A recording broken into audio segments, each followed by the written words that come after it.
Cholesterol নিয়ে চিন্তিত? বয়স অনুযায়ী কোলেস্টেরল কত হওয়া উচিত? সুপ্রিয় দর্শক, আসসালামু আলাইকুম। আজকের ভিডিওতে আমরা জানব বয়স অনুযায়ী কোলেস্টেরল পরিমাণ কত হওয়া উচিত।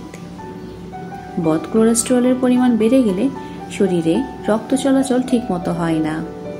এই কারণে হার্ট স্ট্রোক এবং স্ট্রোকের মতো প্রাণঘাতী রোগের ঝুঁকি বহুগুণ বেড়ে যায়। কোলেস্টেরল নিয়ন্ত্রণ করাটা অত্যন্ত জরুরি। এই বিষয়ে একাধিক পথ রয়েছে। মনে রাখবেন, খাবার ব্যাপারে সচেতন না হলে কোনোভাবেই কোলেস্টেরলকে নিয়ন্ত্রণে রাখা যাবে না। খাদ্য তালিকায় রাখুন বেশি করে fibre, antioxidant, omega 3 fatty acid. Cholesterol প্রধানত দুই ধরনের। প্রথমটি ভালো কোলেস্টেরল এবং দ্বিতীয়টি হলো খারাপ কোলেস্টেরল।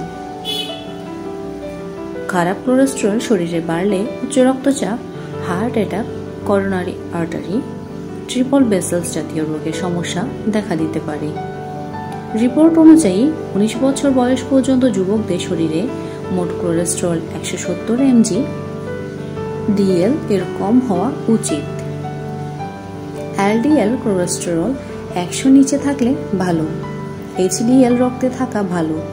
পুরুষদের ক্ষেত্রে এই কোলেস্টেরলের মাত্রা 50-এর বেশি এবং মহিলাদের ক্ষেত্রে 60-এর বেশি থাকা খুবই জরুরি।